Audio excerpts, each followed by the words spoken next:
ಖರ್ಗೆ ವಾರ್ನಿಂಗ್ನ ಬೆನ್ನಲ್ಲೇ ಶಿಸ್ತಿನ ಪಕ್ಷ ಆಗ್ಬಿಟ್ಟಿದೆ ಕಾಂಗ್ರೆಸ್ ಬಣ ಜಗಳ ಸದ್ಯಕ್ಕೆ ಶಾಂತವಾಗಿದೆ. ಸಿಎಂ ಕೆಪಿಸಿಸಿ ಅಧ್ಯಕ್ಷರ ಹುದ್ದೆ ಬದಲಾವಣೆಯ ಚರ್ಚೆಗೆ ಪಕ್ಷದಲ್ಲಿ ಸದ್ಯಕ್ಕಂತೂ ಬ್ರೇಕ್ ಬಿದ್ದಿದೆ. ಬಾಯ್ ಮುಚ್ಕೊಂಡಿರಿ, ಇಲ್ದಿದ್ರೆ ಕ್ರಮ ಅಂತ ಖರ್ಗೆ ಒಂದೇ ಒಂದು ಆವಾಜ್ ಹಾಕಿದ್ರು, ಒಂದೇ ಒಂದು ಎಚ್ಚರಿಕೆಯನ್ನು ಕೊಟ್ಟಿದ್ದು. ಎಲ್ಲರೂ ಸೈಲೆಂಟ್ ಆಗಿಬಿಟ್ಟಿದ್ದಾರೆ, ಯಾರು ಮಾತಾಡ್ತಿಲ್ಲ. ಮಾತಾಡ್ತೀರಾ ಅಂತಂದ್ರೂ ಇಲ್ಲೇ ಇಲ್ಲ, ಮಾತಾಡಲ್ಲ ಅಂತ ಹೇಳ್ತಾ ಇದ್ದಾರೆ. ಕೆಪಿಸಿಸಿ ಅಧ್ಯಕ್ಷ ಸ್ಥಾನ, ಸಿಎಂ ಹುದ್ದೆ ಬದಲಾವಣೆಯ ಬಗ್ಗೆ ಪ್ರತಿಕ್ರಿಯೆಗೆ ನಾಯಕರು ನಕಾರ ಮಾಡ್ತಾ ಇದ್ದಾರೆ. ಮೊನ್ನೆ ತನಕ ಮಲ್ಲಿಕಾರ್ಜುನ ಖರ್ಗೆ ಅವರು ವಾರ್ನ್ ಮಾಡೋ ತನಕನೂ ಕೂಡ ಎಲ್ಲ ಮಾತಾಡ್ತಾ ಇದ್ರು.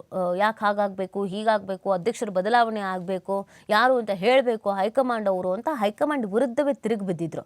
ಈಗ ಸರ್ ಏನಾದರೂ ಮಾತಾಡ್ತೀರಾ ಅಂತಂದರೆ ಇಲ್ಲ, ಎಲ್ಲ ಹೈಕಮಾಂಡಿಗೆ ಬಿಟ್ಟಿದ್ದು ಅಂತ ಹೇಳ್ತಾ ಇದ್ದಾರೆ. ಖರ್ಗೆ ಹೇಳಿದ್ದು ಪಕ್ಷದ ಒಳಿತಿಗೆ, ಅವರ ಮಾತು ಪಾಲಿಸಬೇಕು ಅಂತ ಮಹದೇವಪ್ಪ ಹೇಳಿದ್ದಾರೆ. ಸೊ ಇಲ್ಲಿವರೆಗೂ ಅವರೂ ಕೂಡ ಹಾಗೊಂದು ಹೀಗೊಂದು ಸ್ಟೇಟ್ಮೆಂಟ್ ಕೊಡ್ತಾ ಇದ್ರು. ಯಾವಾಗ ಮಲ್ಲಿಕಾರ್ಜುನ ಖರ್ಗೆ ಅವರು ಮಾತಾಡಿದ್ರು ಆಗ ಅವ್ರು ಹೇಳಿದ ಪಕ್ಷದ ಒಳಿತಿಗಾಗಿ ಎಲ್ಲರೂ ಅವ್ರ ಮಾತು ಕೇಳಬೇಕು ಅಂತ ನಿಧಾನವಾಗಿ ಅವರು ಪ್ಲೇಟ್ ಚೇಂಜ್ ಮಾಡಿದ್ದಾರೆ. ಇನ್ನು ಮಾತು ಮನೆ ಕೆಡಿಸಿತು ಎಂಬ ಗಾದೆಯನ್ನು ಅರ್ಥೈಸಿಕೊಳ್ಬೇಕು ಅಂತ ಪ್ರಿಯಾಂಕ್ ಖರ್ಗೆ ಹೇಳಿದ್ದಾರೆ. ಅಂದರೆ ಸುಮ್ಮನೆ ಮಾತಾಡಿ ಪಕ್ಷಕ್ಕೆ ಡ್ಯಾಮೇಜ್ ಮಾಡಬೇಡಿ ಅನ್ನುವಂಥ ಅರ್ಥದಲ್ಲಿ ಅವರು ಉತ್ತರ ಕೊಟ್ಟಿದ್ದಾರೆ. ಖರ್ಗೆ ಹೇಳಿದ ಮೇಲೆ ಮುಗೀತು, ನಂತರ ಯಾರೂ ಮಾತಾಡಲ್ಲ ಅಂತ ಎಚ್ ಕೆ ಪಾಟೀಲ್ ಹೇಳಿದ್ದಾರೆ. ಸೊ ಇನ್ನೇನು ಅವರೇ ಹೇಳಿದ್ದಾರೆ ಅಂತ ಅಂದಮೇಲೆ ಮುಗೀತು, ನಾವು ಇನ್ಯಾರು ಮಾತಾಡಲ್ಲ ಅಂತ ಅವರು ಹೇಳಿದ್ದಾರೆ. ಈಗಾಗಲೇ ಸತೀಶ್ ಜಾರಕಿಹೊಳಿ ಅವರ ರಿಯಾಕ್ಷನ್ಸನ್ನು ನೀವು ನೋಡಿರ್ತೀರಾ.